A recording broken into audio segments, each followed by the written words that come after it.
pretty much anybody that doesn't have a good W-2. These loans are no bank statement, no pay stub loans. They're no income, no employment verification. Hey everyone, and welcome to Be the Connection podcast, where we dive into stories of community, mentorship, and success. My mission is to bring you inspiring conversations, real insights, and the kind of value that helps you grow. So grab a seat, settle in, and let's get connected. Welcome, Jada. Thank you for coming on. Tell the audience just a little bit of your background. Hello, my name is Jada Thoele. I am currently a real estate lender slash broker. I broker what's called DSCR loans. DSCR stands for debt service coverage ratio. So debt service is whatever the rent is covering of those mortgage payments. If the rent's 1,000, mortgage payments are 1,000, then that's a 1.0 or a 1-to-1 ratio, which would qualify. I do those loans, which is super helpful for people that are just trying to get into real estate, people that are full-time real estate investors or full-time entrepreneurs. It's pretty much anybody that doesn't have a good U2. I really like these and I'm really enthusiastic because they're super helpful. These are just another tool in your tool belt that you can utilize. And if you don't know how to use them or what lenders to go to, that's where I come in. Could you list some advantages to those? Yeah. So one main advantage, if you don't have a W-2 and you try to get a bank loan, a conventional loan or a traditional loan, it's really difficult to get that. So that's one thing that I really enjoy is that no income, no employment aspect of the loan. The other important aspect of these loans is that they don't affect your DTI, your debt to income ratio. So DSCRs are loans for your business, essentially, or even if they're on your personal name. It's the lenders that we use, those loans don't go on people's personal credit reports. These loans don't have any kind of limit, unlike conventional loans. So with conventional loans, they're going to cap you at a certain point, whether it be at 4 properties, 6, 8, or 10. But eventually they're going to start capping you. Now you can go into the DSCR space so that you can build your portfolio. What initially brought you into real estate? What was it? What were you doing before? How did you get into this?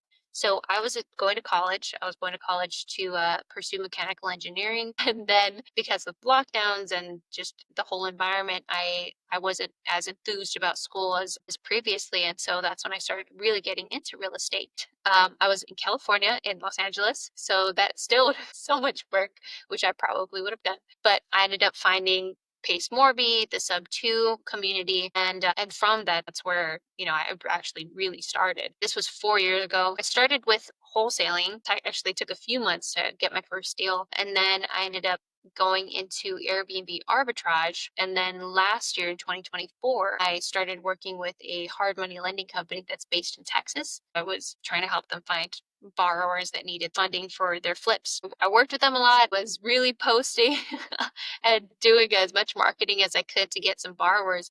And I think because of that, they really saw something in me and they're like, I want to work with her. So they had me open up their DSCR department in January. That's when I actually felt confident enough to say, okay, I'm a DSCR lender. What are some of the common mistakes that you see investors do when they try to get these loans? One big mistake is they don't look at a DSCR prior to buying the property, just in general. They have one exit strategy. The one exit strategy is flipping, and then what's wrong? Then they look into other strategies. And so that's a huge thing that I've been seeing.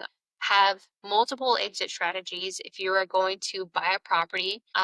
If you're going to buy a property for a fix and flip, think about prior to purchasing, what if this stays on the market? Am I going to try to hold this property to try to sell it to an investor rather than somebody that's looking to buy their primary home? So that's like one of the biggest things. Look at the numbers prior to buying. Yes, underwriting is such a huge thing that goes missed so much. You need your underwriting down. And that's one of the things that you and your partners also do. You host an underwriting Zoom every Saturday. So I'm going to put that in the description too, so you guys can go and follow and make sure you join that Zoom. Super, super educational. I love it. So if somebody wants a DSCR loan, I would say go to me or pretty much ask your network that you're in. If you're in real estate, it's good to join some sort of community and ask people for referrals. It can be a lot. if you are just trying to go direct to lender as an investor, it's a whole added layer of work on your end. So that's what I would say the first step would be if you're trying to get a DSCR. That's awesome. Now that you mention that, you help bridge the gap like a TC. You're really helping that investor reach that goal of getting what it is that they need. What would you say are some of like the biggest challenges through your journey in real estate? I'm owner of these companies and I'm starting them from the ground up. So finding time to do both of those and then also finding time to market. So I guess all of it is like prioritization. That's been the biggest thing that I've gotten a chance to learn and keep learning as I go through it. It's awesome. You can do this. This is a way of creating your own business, leaping into getting familiarized with the entrepreneurship and networking, building up your community. Pretty much everything that I've done, I didn't do like anything alone. So my first wholesale deals, I had partnered with somebody else. I brought them the buyers with the Airbnb arbitrage, or I would always bring partners in on it. And then even with this, I mean, I opened up the DSCR department with one of the hard money lenders that I was working with. I've been very fortunate enough to have all these people that kind of guide me or work through things with me. So it kind of helps with that burden of responsibility. It's been a really, really interesting time, and I'm really glad that I got into the space. Everything's kind of everywhere right now, but it's slowly coming together a little more, a little more. It's been the people I've worked with. It's been the time that I've been in the space and the community that I've been a part of that have been a huge, huge thing for me. So that's something that I hope more people do. I hope if people are trying to get into whatever field it is, just like talk to people and try to do things. And then as you're doing things, be introspective. I spoke with somebody recently that was saying, oh, I joined, but I haven't really done a deal. It's been over 7 months and I've been doing this and this and this. And while she's not doing a ton of different things, she was doing the same things that weren't working. At what point are you going to do something? Is it going to be a different? Are you just going to go into a different path? Is it a mindset thing? Like, what is it? And for like someone listening who doesn't have a mentor or guide to kind of help them find their direction right now, you're saying find a mentor. I don't necessarily want to say that in terms of like first step, get a meant to be really frustrating. It's almost like, okay, so first step, find a girlfriend, get married. And you're like, well, where do I find the girlfriend? Like and that's where I would say I first step. love that analogy. That's perfect. Because you're like, there are a billion people. How am I going to find somebody that wants to put in the time to help me? Yeah, I think the first thing is like find a community. That's where it's at. Because usually with communities, you'll find people that you'll just connect with. Some sort of like community Zoom or meetups. Those are the times where you can like also come in. You're like, hey, I'm introducing myself. I'm new to the community. Especially if you're younger, utilize that. Utilize your freaking age. That's where I've gotten the most success because people are like, "Oh my god, you're so young." Yeah, that's so cool. And then they think of me because I'm younger. Most people that age and aren't thinking a lot about their future, taking care of themselves in general. It's a whole different mindset out there. When you come into a community like we did, in this community, that's all it is. It like real estate's like the bonus part, right? But mindset, having to like really discover yourself is the main point. It's the thing that I don't think a lot of people expect when they go into just entrepreneurship in general.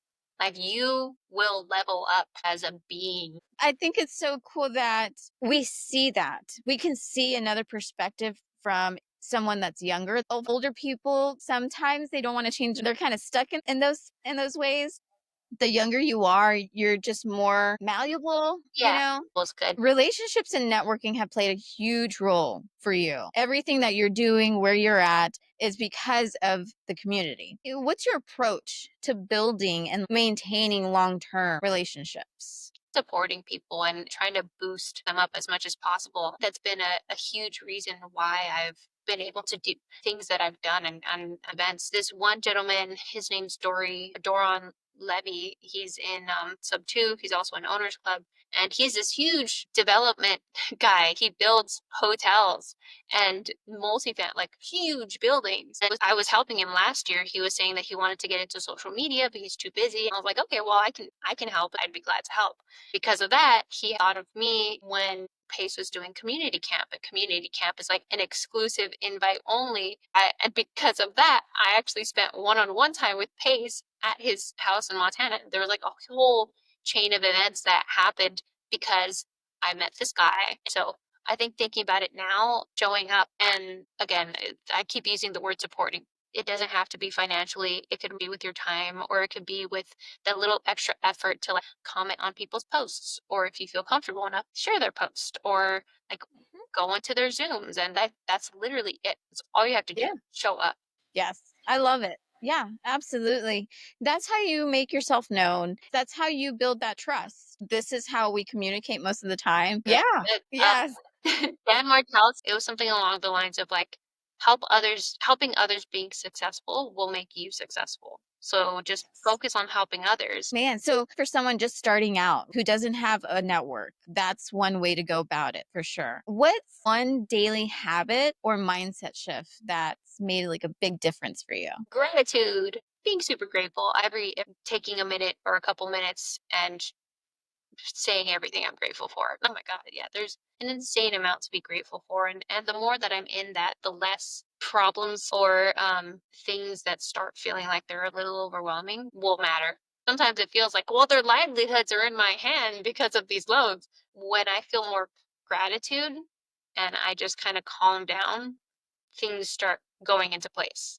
It's gonna be a little rough sometimes, but like really when you need it and you're feeling crazy, take a minute, do something that you like, or go for a walk and get in a different headspace and try to practice that gratitude. You'll see that you start attracting those more positive situations. Yeah, absolutely. I feel like the times that I actually get to be like just really, really grateful. I know it's so weird and random, but like when I'm showering, it's like that moment of just like creativity and just really just kind of almost obsessing over all the good things that are possible Yeah. is a huge game changer. That's when I really feel better about myself. Really taking into consideration that time for yourself to reflect on all the great things that have happened and that are possible.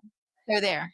And I've known people, and even myself when I was younger, I was in that victim mindset, victim mentality. Seeing the difference from my headspace then to now, I feel like that's why I have friends like you. I am in the position that I am. Like if you're around people who are victimizing themselves, do you see good things happening to them a lot?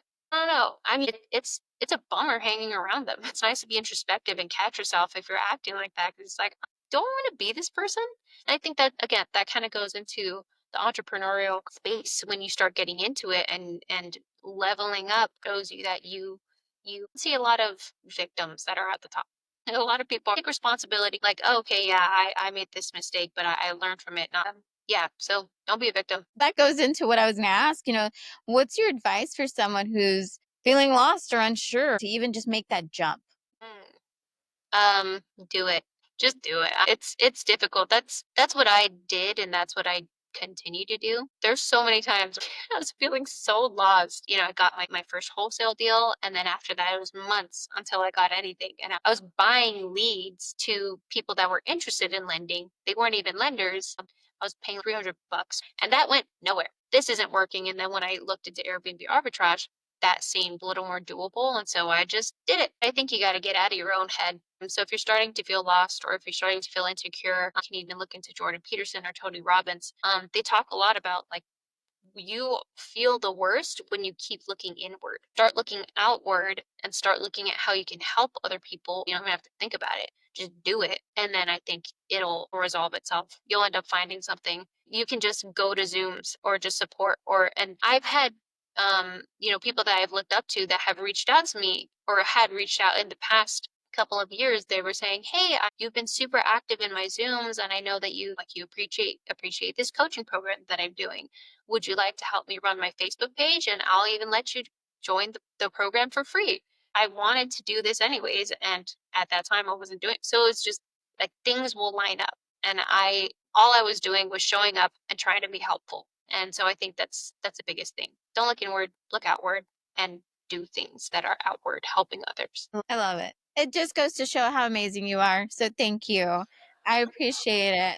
Seriously. Tell people how they can get a hold of you, connect with you, and learn more about what you're doing. I would say go onto Instagrams. My Instagram is my name, Jada Thoele, at Jada Thoele. That's where you can DM me and I will answer. Instagram is where I am posting the most, and I'm posting things that are most helpful. Thank you. You're such a lovely soul. You guys, there's so much here. There's so much valuable, good stuff, especially when going into the DSCR lending aspects. Comments, like, and reach out to Jada. Go and join their Zoom every Saturday. Yeah, we'll see you guys on the next one.